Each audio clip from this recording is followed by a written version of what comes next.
আসসালামু আলাইকুম ইয়া রাহমাতুল্লাহি ওয়া বারাকাতুহু। আমি মোহাম্মদ মদন আহমেদ, কম্পিউটার বিষয়ক বাংলা টিউটোরিয়ালে আপনাদের স্বাগতম। এখানে আমরা একটি ভিডিও দেখতে পাচ্ছি যে মাইক্রোসফট এসকিউএল সার্ভার 2014 কিভাবে ইনস্টল করতে হয় এবং কিভাবে কানেক্ট করতে হয়। এটি আমার চ্যানেলে আগে একটি ভিডিও দেওয়া হয়েছিল।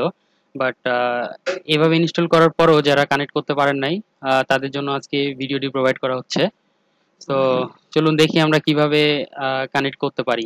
আসলে এভাবে ইনস্টল করার পরেও মাইক্রোসফট এসকিউএল সার্ভার কানেক্ট না করতে পারার একটি কারণ হলো যে আমাদের যে সার্ভিস পয়েন্ট আছে যেখান থেকে আসলে আমাদের প্রোগ্রামগুলো বা আমাদের উইন্ডোজে যে সার্ভিসগুলো চালু আছে সেগুলো স্টার্ট করা হয় বা ওপেন থাকে।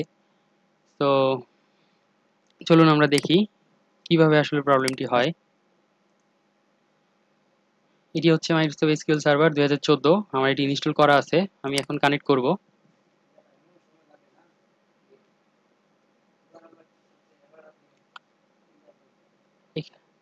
আসলে কানেক্টে ক্লিক করার পরে এটি ওয়েট করছে আসলে কানেক্ট করার জন্য।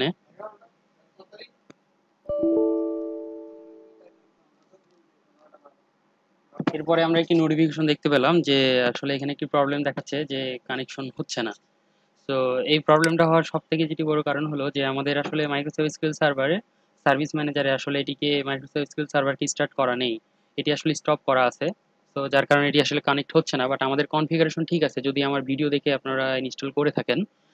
এবং আমার ভিডিও ডিসক্রিপশনে লিঙ্কটি দেওয়া ছিল, সেটি যদি ডাউনলোড করে ভিডিও ম্যানুয়াল অনুযায়ী যদি ইনস্টল করে থাকেন তবে কানেক্ট হবে। তো চলুন আমরা দেখি আসলে কিভাবে মাইক্রোসফট এসকিউএল সার্ভারের কে আসলে সার্ভিস ম্যানেজার থেকে সেটি ওপেন করা যায়। সো প্রথমে আমরা আসলে start button and R button একসাথে প্রেস করলে আসলে রান ওপেন হবে। তো এরপরে আমরা এখানে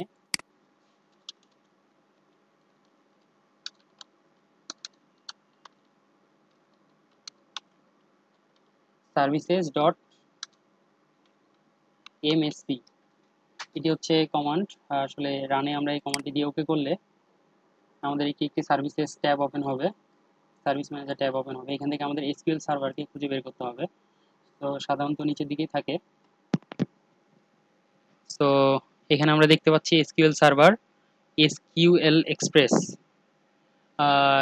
এই এই অপশনটির উপরে আমরা আসলে এটির উপরে ডবল ক্লিক করলে আমরা আসলে একটি ট্যাব পাবো, এসকিউএল সার্ভারের একটি প্রপার্টিজ ট্যাব পাবো।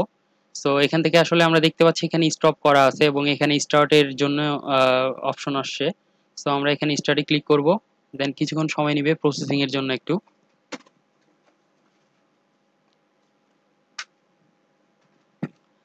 ফাইনালি যখন ওকে হয়ে যাবে তখন কিন্তু স্টার্ট বাটন এখানে হাইড হয়ে যাবে, এখানে স্টার্ট বাটনে আমরা ক্লিক করতে পারবো না।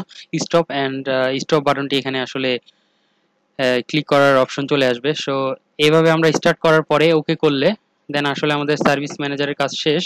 এরপরে আমরা যদি এখানে নর্মালি কানেক্টে ক্লিক করি আমাদের কিন্তু এসকিউএল সার্ভারটি কানেক্ট হয়ে গেছে। সো এরপরে আমরা এখানে আসলে ডাটাবেস ক্রিয়েট করা থেকে শুরু করে সবকিছুই করতে পারবো। তো চলুন দেখি আমরা একটি ডাটাবেস ক্রিয়েট করে কনফার্ম হই।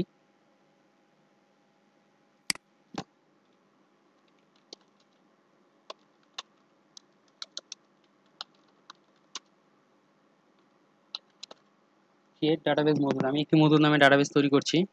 এক্সিকিউটিভ ক্লিক করলাম, এখানে কিন্তু কমপ্লিট সাকসেসফুলি।